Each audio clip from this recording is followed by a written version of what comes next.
ഇപ്പോൾ ഇന്ത്യയിലെ ഏറ്റവും വലിയ സിനിമാറ്റിക് യൂണിവേഴ്സ് തന്നെയായിരിക്കും ലോകേഷ് കനകരാജ് ക്രിയേറ്റ് ചെയ്ത LCU. ആദ്യത്തേത് കൈദി, രണ്ടാമത്തേത് വിക്രം, ഇപ്പോൾ എത്തി നിൽക്കുന്നത് ലിയോയിലാണ്. അതിന് ശേഷം കൂലി സിനിമ എടുത്ത് പുള്ളിക്കാരൻ ഡൗൺ ആയെന്ന് പറഞ്ഞ് ഇഷ്ടംപോലെ റൂമറുണ്ടായിരുന്നു. അതിനുശേഷം തലവർ രജനികാന്തും കമൽഹാസനുമായിട്ടുള്ള പടം ഡ്രോപ്പായി. അതിനുശേഷം LCU ഷോർട്ട് ഫിലിമിൻ്റെ കാര്യത്തിൽ പോലും ഒരു ഒഫീഷ്യൽ കൺഫർമേഷൻ വന്നിട്ടില്ല.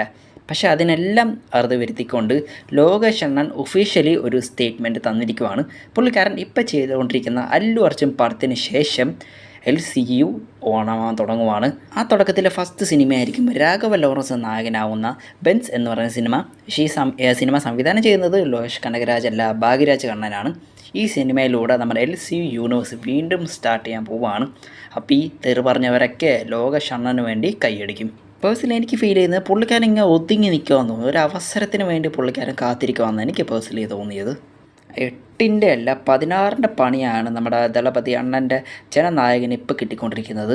ഇനി അങ്ങോട്ട് കിട്ടാൻ പോകുന്നതും അധികം മേലെയുള്ള പണികളാണ്. കോടതി വിധി വീണ്ടും തള്ളിപ്പോയിരിക്കുവാണെന്ന് തോന്നുന്നു. ഇങ്ങനെ പോയാൽ ഇലക്ഷൻ കഴിഞ്ഞ ശേഷം മാത്രമേ ജനനായകൻ റിലീസിനെത്തുന്നുള്ളതെന്നാണ് തോന്നുന്നത്. മര്യാദക്ക് അവർ സെൻസസ് സർട്ടിഫിക്കറ്റ് പോലും കൊടുക്കുന്നില്ല. സിനിമ എന്തുകൊണ്ടാണ് ഇത്ര വൈകുന്നതും എന്തുകൊണ്ടാണ് ഇത്ര വിജയ് അണ്ണനോട് ഇത്ര ദേഷ്യമൊന്നും എല്ലാവർക്കും അറിയാം. തെറ്റ് ചെയ്തിട്ടുണ്ടെങ്കിൽ മാത്രം പേടിച്ചാൽ മതി, ഇല്ലെങ്കിൽ പേടിക്കേണ്ട ആവശ്യമൊന്നുമില്ല. ഇത് ഇറക്കി വിടറാ നമ്മുടെ ജനനായകനെ. ഞങ്ങളുടെ അണ്ണൻ്റെ പടം എപ്പോൾ ഇറങ്ങുന്നോ അപ്പോഴാണ് ഞങ്ങൾക്ക് ആഘോഷം.